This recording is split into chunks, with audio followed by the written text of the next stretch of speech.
Bugungi darsimizga xush kelibsizlar. Bugun sizlar bilan Dart dasturlash tilini o'rganishni boshlaymiz.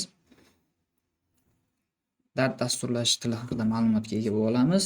Xo'p, Dart dasturlash tili bu ochiq manbali dasturlar hisoblanadi. Dart dasturlash tili Google tomonidan 2011-yilda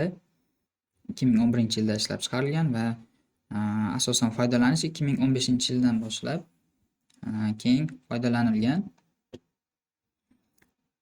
Dart dasturlash tili C# va Java dasturlash tillariga o'xshaydi.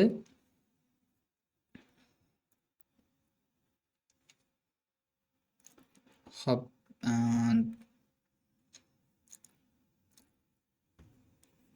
keyin biz Dart dasturlash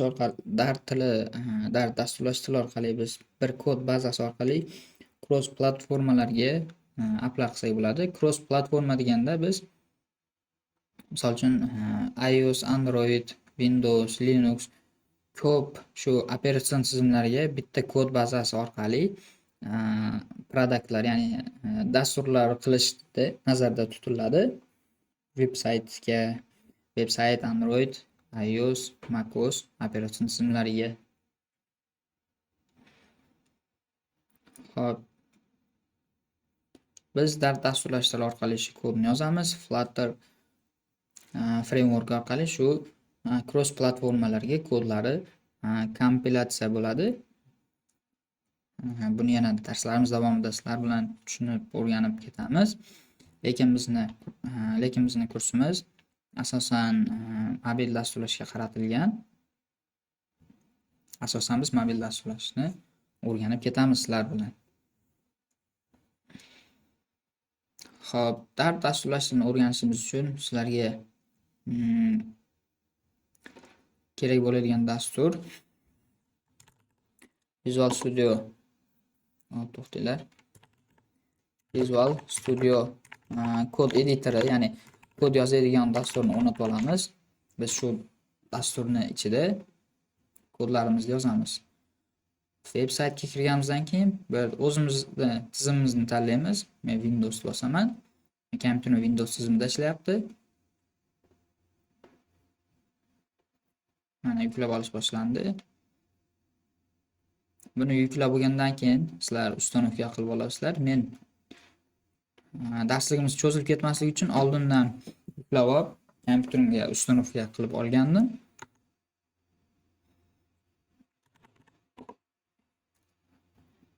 Kod editor dasturimizga kirib olamiz va bu yerdan biz birinchi kirganimizda nima qilamiz? Bu yerda chap tarafda mana extensionlar bor. Xo'p, sizlarda bu shuni qilib turing.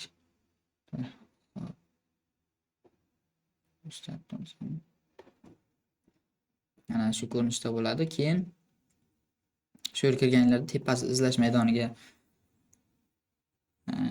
maydoniga Dart deb yozasizlar. Dart va Flutter'ni o'rnatib olishingiz kerak. Ustanovka qilib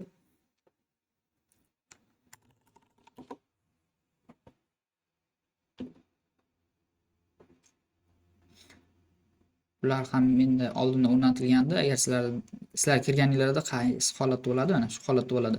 Installni bosib, ustanovka qilib olasizlar va kutganinglarda mana bu yerda hech qanday yozuv yo'q. Qaranglar, mana bu yerda agar kelinglar shuni install qilamiz.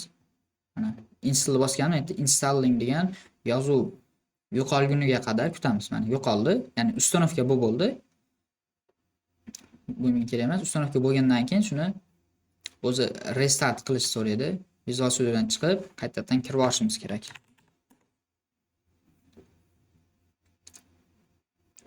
Kiramiz va chap tarafdan kirib turib, bu yerga ro'yxatdan ko'rishimiz mumkin. Mana Dart va Flutter qo'shildi.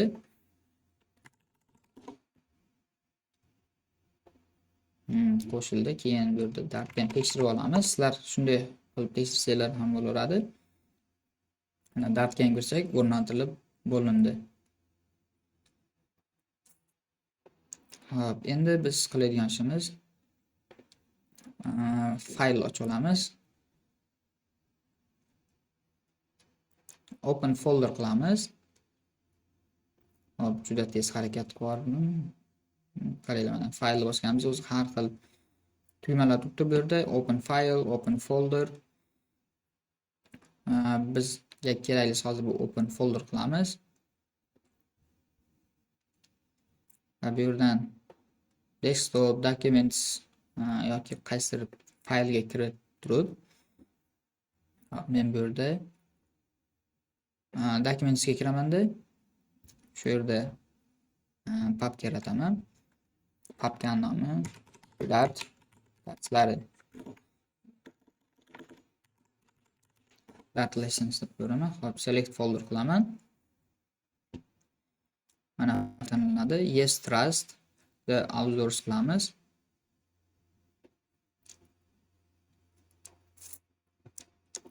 Xo'p, va bu yerda nima qilamiz? Bu yerda biz qaranglar. Visual Studio tepasida file, papka va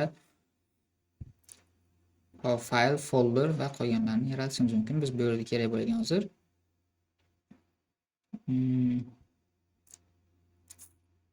new file qilamiz. Qaranglar, birinchi dars deymiz, nuqta dars deb qo'yishimiz kerak.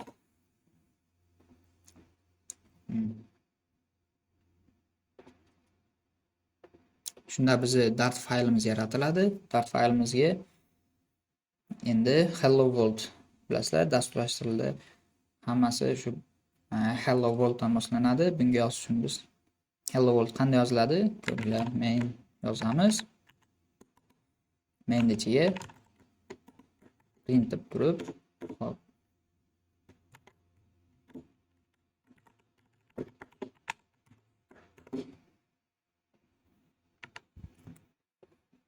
hello world yozdik va bu yerdan biz mana shu start debugging tugmasini bosganimizda run bo'ladi va mana hello world degan yozib ko'rishimiz mumkin.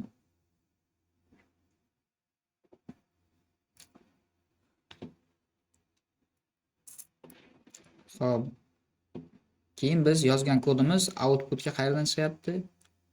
Debug consoledan chiqyapti. Qaranglar, X bosib ketyapman. Yana debug console kirish uchun shu yerga bosamiz. Qaranglar, bu yerda problemslar bu yerda ko'rinadi, outputlar, debug consolelar, ports va terminallar bor. Qaranglar, biz dart dasturlashtirish yozgan kodimizni shu yer orqali ham ishga tushirish orqali men ishga tushirdim va debug console orqali natijani ko'rishimiz mumkin va bu kodimizni terminal orqali ham ishga tushirishimiz mumkin. Xo'p,